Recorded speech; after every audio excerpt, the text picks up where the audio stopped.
जिस अभिमान के कारण गरुड़ जी की ये दशा हो गई। अभिमान न कर बैठे, मैं करने वाला हूं, मैंने प्रभु को नागपाश से मुक्त किया, ये विचार करते ही तो मोह हो गया, मैंने किया।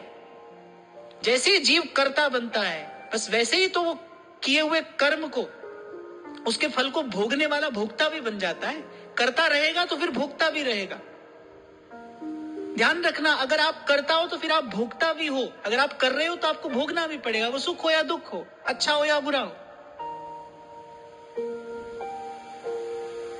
और दोनों से मुक्त होना है तो फिर संतों की बात सुनो। अरे मोह से भया न होएगा साहेब करता। और बोले हम नहीं करते भाई, वही करता है, हम कर ही नहीं सकते, वही करता है, वही करेगा।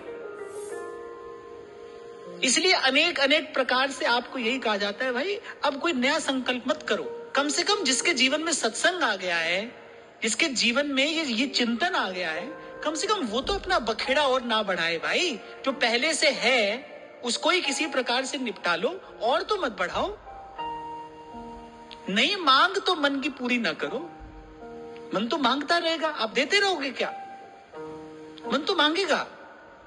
मन तो जब तक हाथ नहीं आया तब तक उधम करेगा ही करेगा। तभी तो कह रहे मन तो है नाच नचावे माया। यहां संत कैसे चेता रहे हैं, कह रहे दर्पण देखत देखत नहीं। बोले रोज दर्पण देखता है? बोले नहीं, देखता नहीं। बोले बालापन फिर प्रगट श्याम कच बहुर श्वेत है जाई। देखते ही देखते काले बाल सफेद हो गए, पर तूने कुछ देखा नहीं, तू कुछ समझा नहीं। करता क्या है, उस सफेद को काला करने में लग जाता है।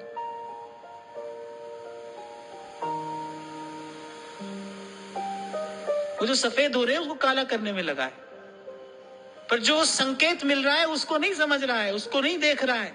तभी कह रहे हैं कि तीन रूप या मुख के पलटे, पर नहीं अज्ञानता छूटी। तेरी अज्ञानता नहीं छूटी। तीन रूप तेरे मुख के पलटे। बालक था, फिर युवान हुआ, फिर देखते ही देखते झुर्रियां पड़ी।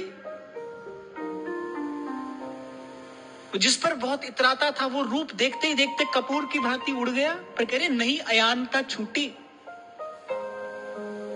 अरे भाई अज्ञान नहीं छूटा। और कह रहे नीरे आवत मृत्यु न सूझत, आंख ये की फूटी। अभी सूरदास कहते हैं, सूर कहा कहे द्विविध आंधरो, बिना मोल को चेरो। मैं क्या देखूं और क्या कहूं। अरे कृष्ण भक्ति सुख लेत न अजहूं, वृद्ध देह